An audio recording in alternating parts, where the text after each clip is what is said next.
Max hospital Nagpur ने हाल ही में movement disorder clinic और स्ट्रोक यूनिट का उद्घाटन किया है। यह एक बहुत ही महत्वपूर्ण कदम है जो कि जगह पर ही न्यूरोलॉजिकल बीमारियों के लिए सभी सुविधाएं उपलब्ध कराने की दिशा में उठाया गया है।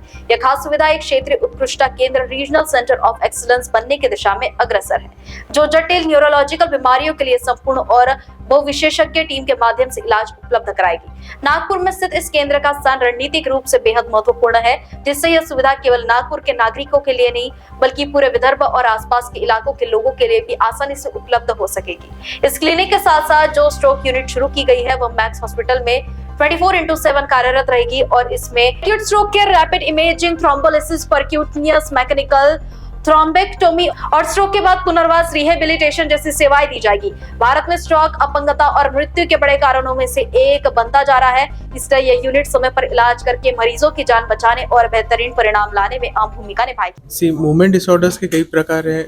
इसमें we basically differentiated into hyperkinetic and hypokinetic, यानी जिसमें मसल की एक्टिविटी ज़्यादा हो रही है या कम हो रही है। तो उसमें भी कई प्रकार आते हैं, जैसे पार्किंसंस, ट्रेमर्स, डिस्टोनिया, डिस्काइनेसियाज। डिस्टोनिया में भी कई प्रकार है, सर्वाइकल डिस्टोनिया, हेमीफेशियल स्पाज्म। इसमें हम इंक्लूड करना चाहेंगे स्पास्टिसिटी, एटेक्सियाज।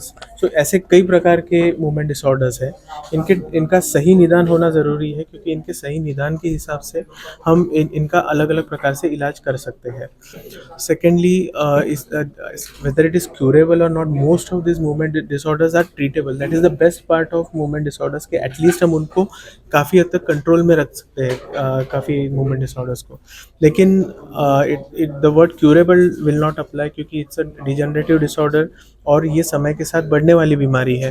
तो इसमें क्योर हम ये शब्द न यूज़ करते, कंट्रोलेबल यूज़ करना ज़्यादा सही रहेगा। सर, लॉन्ग टर्म ट्रीटमेंट इसका दवाइयों से चलेगा।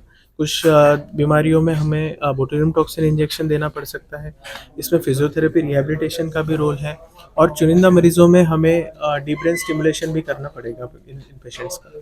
महाराष्ट्र टीवी 24 के लिए कैमरामैन राजेश जंगीटवार के साथ पारस बैसवारी की रिपोर्ट।